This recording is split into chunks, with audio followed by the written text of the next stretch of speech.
Hi everyone, welcome back. This is Professor Green. So I wanted to give you a few tips on the informative speech.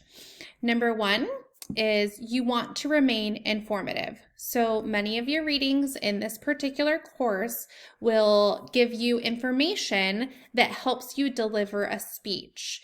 You want to make sure though that your speech remains informative. And so how do we do this? When delivering an informative speech, you want to make sure there is no call to action. We do not want to convince anybody of anything. You are just giving them the information as it is. How do we do that? Well, you're going to rely on the information that you already know to be true and the research that you're going to do to support that thought or that opinion. And so, for example, if I'm delivering an informative speech on fiddle leaf trees, I would share history about this particular tree. I would share the information of where it does the best, what kind of soil this uses, how many times a week I should water this, or a month I should water this, where it originates from. All of that is information. Now, I might love this particular tree or love this particular plant. You can say that, okay, to establish some sort of credibility, but you're not going to then turn around and say you have to buy one of these or you need one to make your life so much better. You're just sticking to the information. So if I say something along the lines of, I love this tree, it makes my life so much happier when I have to work 8 hours a day in my living room, okay?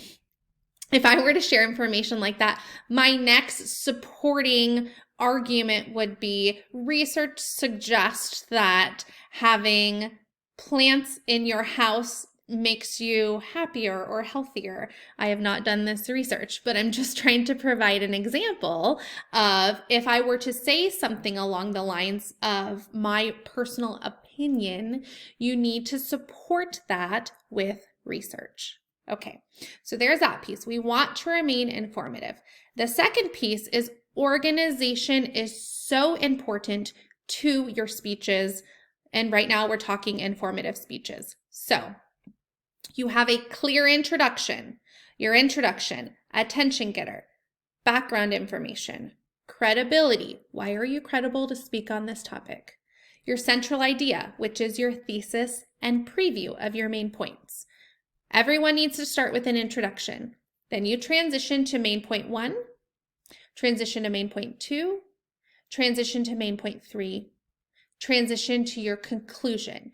Your conclusion is restating your main points, restating your central idea, really kind of reminding your audience the importance of this particular speech and leaving them with something to think about, ending strong. You need to start strong. You need to end strong. That's where your confidence and your delivery will shine through. That's where practice will pay off.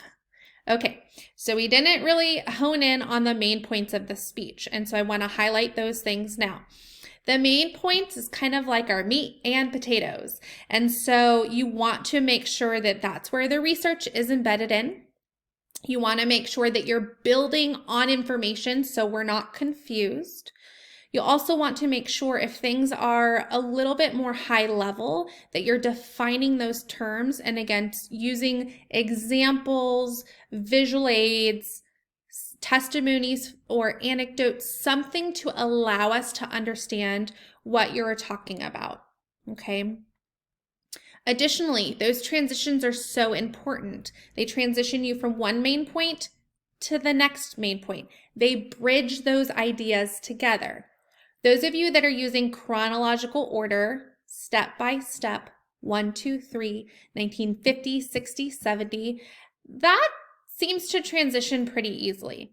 Those of us that are using a topical order or a cause and effect order or some other informative speech order, we have to do a little bit more work to tie those ideas together. So really think through, what does this first main point have to do with my second main point, and how can I seamlessly let the audience know that I'm done talking about main point 1 and I'm moving to main point 2. You do that with a really strong transition sentence, so that's where some of the work needs to come.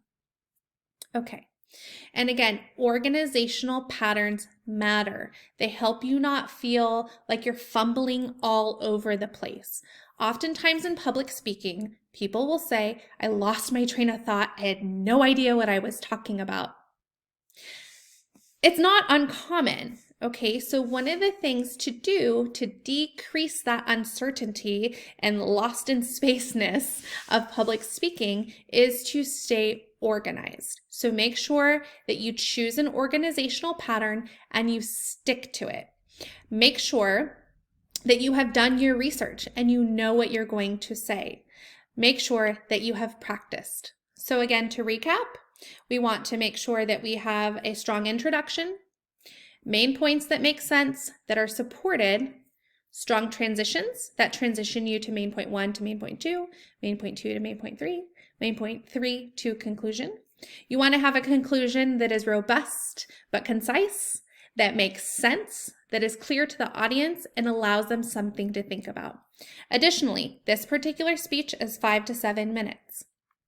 That time can go really quick if you have a lot to say, or it can be a lot of time if you have not prepared. And so make sure that you practice with a timer. You will want to time yourself. You will want to maybe record yourself and rewatch your video. Make sure that you understand not only that time is important, but what you say is also important. So you might spend too much time on a particular main point and need to cut that back a little bit. Make those decisions before you actually deliver this speech. I hope these things were helpful to you. And again, going back to the readings and just reinforcing some of these messages will be really important to you. And I cannot say this or stress this enough, but practice, practice, practice. Good luck.